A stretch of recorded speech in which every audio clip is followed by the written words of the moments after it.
पश्चिम बंगाल में अगले साल विधानसभा चुनाव हैं, लेकिन उससे पहले चौतरफा परेशानियों से सीएम ममता घिरती हुई नजर आ रही हैं।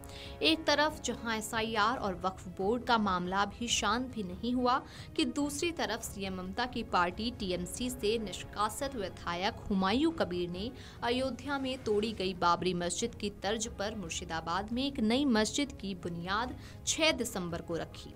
इस दौरान जिसके लिए लाखों में लोग सड़कों पर उतर गए थे। कुछ लोगों ने तो अपने सिर पर ईंटें लेकर पहुंचे थे, कुछ गाड़ी रिक्शा पर ईंट लेकर आए थे, तो कुछ लोगों ने मस्जिद बनाने के लिए पैसे इकट्ठे करते हुए दिखाई दिए। ऐसे में सवाल ये भी उठता है कि मस्जिद बनाने के लिए चंदा कितना आया, जिसको गिनने के लिए लोगों के साथ मशीनें तक लगा दी गई। तो चलिए जानते हैं। दरअसल तमाम विवाद और विरोध के बीच हुमायूं अपने साथ सभी मुसलमानों का समर्थन होने का दावा कर रहे हैं और कह रहे हैं कि मस्जिद निर्माण के लिए सभी मुसलमान आगे आ रहे हैं। हुमायूं कबीर ने अपने फेसबुक अकाउंट पर मुर्शिदाबाद में बाबरी मस्जिद के लिए चंदे की रकम गिनने का वीडियो पोस्ट किया है, जिसमें लोगों को चंदा गिनता हुआ दिखाया गया है। हुमायूं कबीर का दावा कुल 11 बक्से चंदे में जमा हुआ है। उन्होंने बताया कि उनके बैंक अकाउंट में क्यूआर कोड के जरिए 93 लाख रुपए आए हैं। पैसे गिनने के लिए 30 लोगों को लगाया गया, साथ ही पैसे गिनने वाली मशीन की भी मदद ली जा रही है। हुमायूं ने ये भी कहा कि सब कह रहे हैं कि वो बीजेपी से मिले फंड से मस्जिद बना रहे हैं। उनका ये लाइव वीडियो से साबित करने के लिए है। पैसे गिनने का काम सीसीटीवी की निगरानी में चल रहा है। उनकी बाबरी मस्जिद चंदे के पैसों से बन रही है। टीएमसी से बाहर होने के बाद एक न्यूज चैनल को दिए इंटरव्यू में हुमायूं कबीर ने बताया कि 22 दिसंबर को अपनी नई पार्टी बनाएंगे। उन्होंने कहा, मैं एक नई पार्टी बनाऊंगा जो मुसलमानों के लिए काम करेगी। मैं 135 सीटों पर उम्मीदवार उतारूंगा।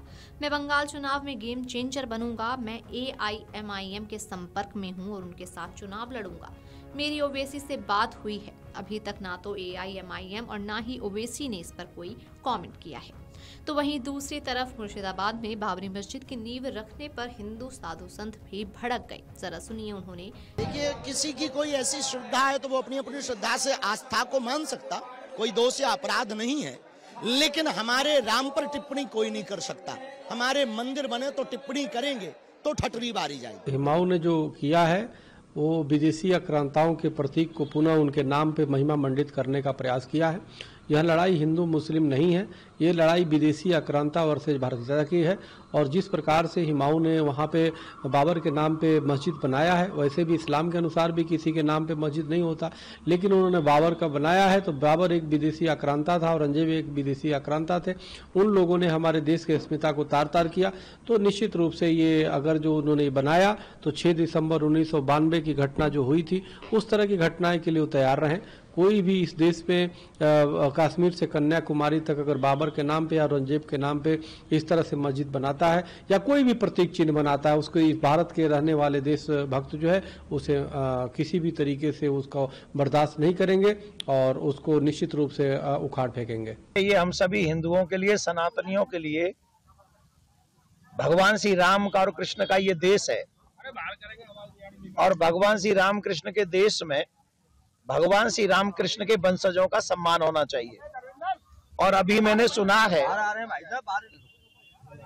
कि बाबरी मस्जिद की नींव रखी जा रही है। तो मैं आपको बता दूं, भगवान श्री राम और कृष्ण के देश में बाबर की कोई जगह नहीं, बाबर का कोई स्थान नहीं। बाबर या बाबरी की कोई बुनियाद इस देश में नहीं है। कोई ईंटों की इमारत खड़ी कर सकता है, पर हृदय में बाबर को बसा नहीं सकता। ये राष्ट्र राम का है, राम का ही रहेगा, यहाँ भगवाई फहराएगा, यही सत्य है। मामला इतने पर नहीं रुका, बल्कि भाजपा ने तो यहाँ तक कह दिया कि ममता आग से खेल रही है। भाजपा नेता दिलीप घोष ने मुर्शिदाबाद में बाबरी के नाम पर मस्जिद के शिलान्यास पर कहा, जनता उन लोगों को पहचानने लगी है जो राजनीतिक लाभ के लिए मुसलमानों को गुमराह करते हैं। टीएमसी और हुमायूं कबीर के बीच तालमेल है। ये मुस्लिम वोट बैंक खींचने की राजनीति है। सीनियर भाजपा नेता अमित मालवीय ने एक्स पर लिखा, पश्चिम बंगाल की मुख्यमंत्री ममता बनर्जी आग से खेल रही हैं। ममता मुस्लिम भावनाओं का ध्रुवीकरण करने के लिए हुमायूं कबीर का इस्तेमाल कर रही हैं। बेलडांगा राज्य के संवेदनशील क्षेत्रों में से एक है। यहाँ झड़पों का एक लंबा और अशांत इतिहास रहा है। यहाँ अशांति फैली तो राज्य की आंतरिक एकता और राष्ट्रीय सुरक्षा को खतरा भी हो सकता है। Video desk amarujala.com। अगर आप ये वीडियो YouTube पर देख रहे हैं तो हमारे चैनल को सब्सक्राइब कर बेल आइकन दबाएं और Facebook पर देख रहे हैं तो हमारे पेज को लाइक करें।